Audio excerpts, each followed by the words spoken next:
From President Donald Trump's speech to the joint session of Congress last week to Obamacare to the latest town hall meetings here in the Lowcountry, Congressman Mark Sanford sits down with me one-on-one for this edition of Quintin's Close-Ups. Congressman Sanford, it is so good to see you. As well, great to see you. Likewise. The last time I saw you was right after we came back from Coastal Carolina for a family trip, and you actually, along with Senator Tim Scott, held a town hall meeting at the Mount Pleasant Town Hall. Take me back down memory lane and tell me what plays in your mind when you think of that particular town hall meeting. Big crowd, a lot of folks, a passion for ideas that people were advocating, and that fits with the following weekend and the following weekend after that, because I've been doing this for the last 3 weekends straight, and we'll do it upcoming weekends. I think it's important to hear from folks, hear what they have to say in their own words, and at times with a lot of passion and energy in the way that they convey their thoughts. Let me turn to some breaking news. Yeah. As you know, the AP just said this a couple of hours ago. New travel ban ordered to temporarily halt entry for those seeking new visitors from 6 Muslim-majority countries. When you think of that, what sticks out to you? Well, what sticks out, I guess, is this long-time tug of war between security and freedom, and this notion of people wanting to do you harm. What's interesting about this list, it was originally comprised and created during the Obama administration. The FBI had reported that we don't have the ability to fully vet folks coming out of some of these countries. Folks in Syria with ISIS had said we're going to use the conveyor belt of refugee status to come and bring harm, whether to Western Europe or to the United States.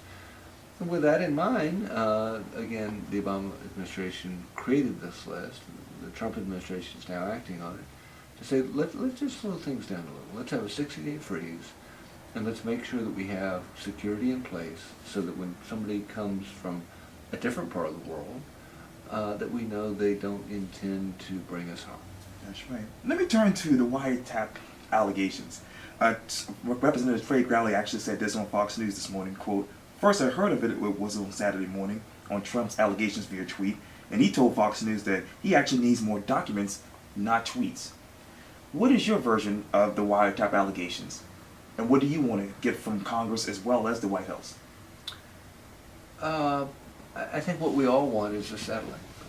At times, on any given Saturday morning, the president will send out some rather interesting tweets, and yet, what people like, oftentimes your blessing is your curse.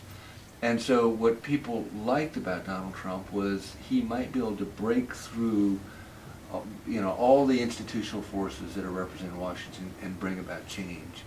And people were so desperate for change that they're like, I'm not unaware of the fact that he at times is rude to other people, or he maybe isn't as humble as I would like, but if he can bring about change, I'll put up with it.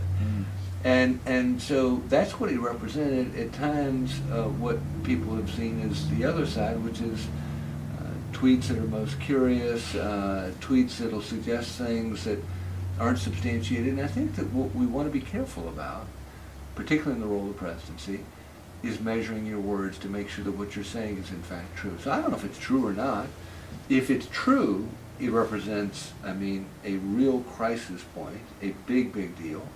If it's not true, it's got a lot of people ginned up unnecessarily. And so I guess I'd want the same thing that Trey Galley would want, which would be documentation. Let me turn to March 2nd. You said this on your Facebook page, quote, "Many issues are swirling around Capitol Hill today, but among them is continued conversation on the issue of what comes next with regard to the Affordable Care Act. Some people raise questions on the transparency of the bill that leadership is working on, and in that light, I want to make sure that critics and advocates alike could look at the finer details of the bill that Senator Rand Paul and I have introduced." So what are those finer details? Well, you can read them. It may put you to sleep, but you can read through them. They're all up on our website. And I just think that in terms of transparency, yes, to throw it out there, to have it up there on a public link that anybody can lock onto, sure, and then they can fuss at you at a town hall meeting and say, I don't like this or I do like this. I think that is the necessary tug of war that should take place in policy. I don't even know where to begin in terms of details.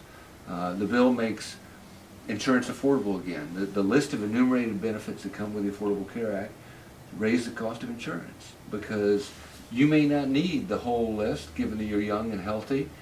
Somebody older might.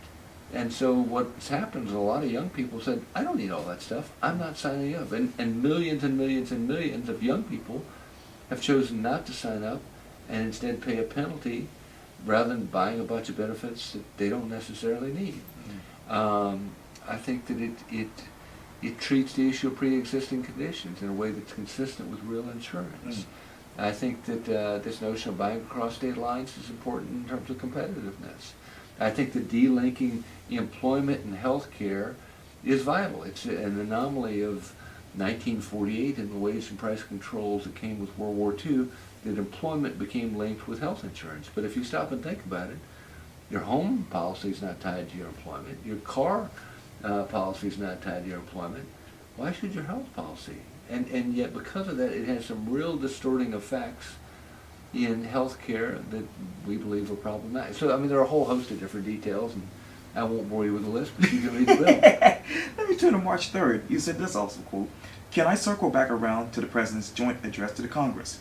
One of the things he mentioned was that he believed our allies in the North Atlantic Treaty Organization, NATO, should live up to the agreement. I agree, and this would mean that they would take on a greater share of the financial obligations with regard to their own defense. Okay, when you look back at his particular address to Congress, what letter grade would you give him in regards to that and the other topics that he laid out?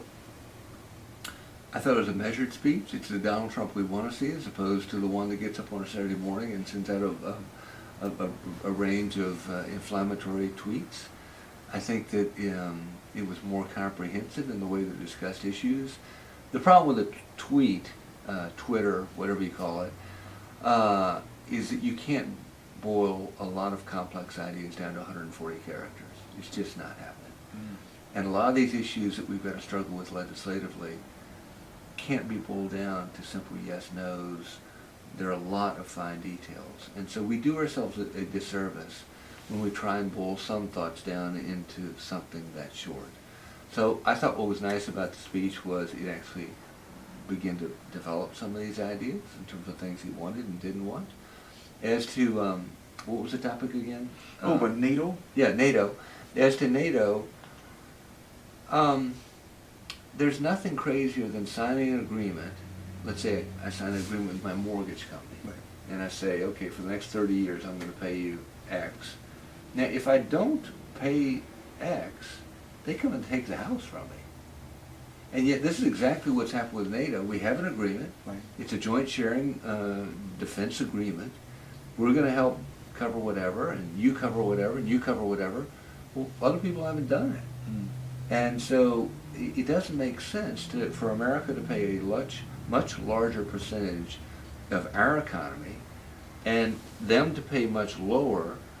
What they're doing is they're really depending on America for their defense, and they're not carrying their share. Instead, they're putting the money into infrastructure, roads and bridges, education, all kinds of things that we'd like to put the money into, but we're not because we're covering part of their share. So I think what he's saying makes sense, and it's all about living up to what you said you would do, which is what the NATO agreement was originally about.